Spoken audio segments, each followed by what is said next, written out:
Hi ಎಲ್ರಿಗೂ ನಮಸ್ಕಾರ. ನಾನಿವತ್ತು ಈ ರೀತಿ ಪ್ಲೇಟನ್ನು ಯಾವ ರೀತಿ ಮಾಡೋದು ಅಂತ ತೋರಿಸ್ಕೊಡ್ತೀನಿ. ನೋಡೋಣ ಬನ್ನಿ, ಪೂರ್ತಿ ವಿಡಿಯೋನ ತಪ್ಪದೆ ನೋಡಿ. ಮೊದಲಿಗೆ ಈ ರೀತಿ ಮಣ್ಣನ್ನು ಮೋಲ್ಡಿಂದ ಪ್ರೆಸ್ ಮಾಡ್ಕೋಬೇಕು. ಅದಾದಮೇಲೆ ಈ ಇಂಪ್ರೆಷನ್ ಬಂದಾದಮೇಲೆ ನೋಡಿ, ಎಕ್ಸ್ಟ್ರಾ ಮಣ್ಣೇನಿದೆ ಅದನ್ನು ರಿಮೂವ್ ಮಾಡಿಕೊಂಡು ಸುತ್ತಲೂ ನೀಟಾಗಿ ಸಾಫ್ಟ್ ಮಾಡ್ಕೋಬೇಕು. ಯಾವ ರೀತಿ ಅಂತ ತೋರಿಸ್ತೀನಿ ನೋಡಿ ಈ ರೀತಿ.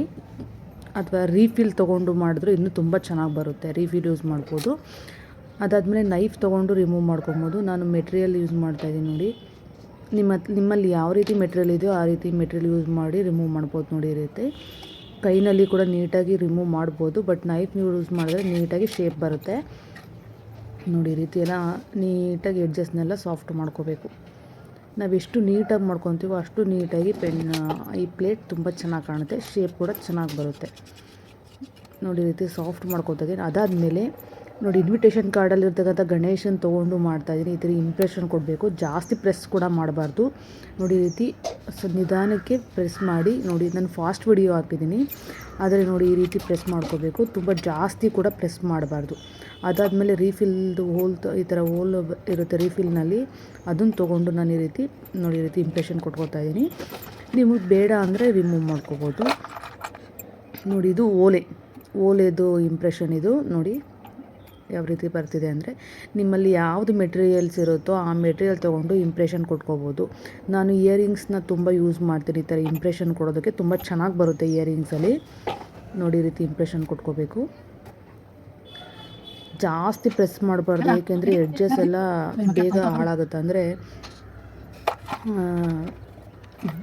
ಬ್ರೇಕ್ ಆಗೋ ಚಾನ್ಸಸ್ ಇರುತ್ತೆ ನೋಡಿ. ಈ ರೀತಿ ಒಂದು ಪ್ಲಾಸ್ಟಿಕ್ ಬೌಲ್ ತೊಗೊಂಡು ಅದ್ರ ಮೇಲೆ ಈ ರೀತಿ ಇಟ್ಟು ಸೆಂಟರ್ಗೆ ಸುತ್ತ ನಾವು ನೀಟಾಗಿ ಫೋಲ್ಡ್ ಮಾಡಬೇಕು. ಈ ರೀತಿ ಲೈಟಾಗಿ ಫೋಲ್ಡ್ ಮಾಡಬೇಕು ಈ ರೀತಿ ನೋಡಿ. ಈ ರೀತಿ ಕೈನ ಹೀಗೆ ಬೆರಳು ಮೇಲೆ ಇಟ್ಕೊಂಡ್ಲೇಬೇಕು, ಯಾಕಂದರೆ ಅದು ಮುಗ್ದೋಗೋ ಚಾನ್ಸಸ್ ಇರುತ್ತೆ.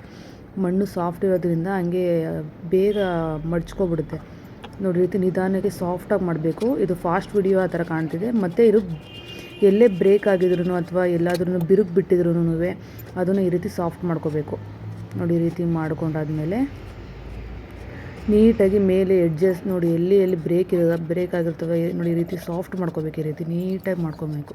ಈ ರೀತಿ ನಯಸ್ ಮಾಡೋದ್ರಿಂದ ನಮಗೆ ಸುಟ್ಟಾಗ ನಮ್ಮದು ಬೌಲ್ ಆಗಲಿ ಅಥವಾ ಪೆಂಡೆಂಟ್ಗಳಾಗಲಿ ಒಡೆಯೋದಿಲ್ಲ ನೋಡಿ. ಈ ರೀತಿ ಆದಮೇಲೆ ಮತ್ತೆ ನೀಟಾಗಿ ಹಿಂಗೆ ಮಡ್ಚ್ಕೋಬೇಕು. ಈ ರೀತಿ ನೀಟಾಗಿ ಫೋಲ್ಡ್ ಮಾಡ್ಕೋಬೇಕು ನೋಡಿ. ಈ ರೀತಿ ನಮಗೆ ಯಾವ ಶೇಪಿಗೆ ಬೇಕು ಅಥವಾ ಎಷ್ಟು ಮಾತ್ರ ಬೇಕು ಅಷ್ಟಕ್ಕೆ ನೀಟಾಗಿ ಈ ಥರ ಫೋಲ್ಡ್ ಮಾಡ್ಕೋಬೇಕು.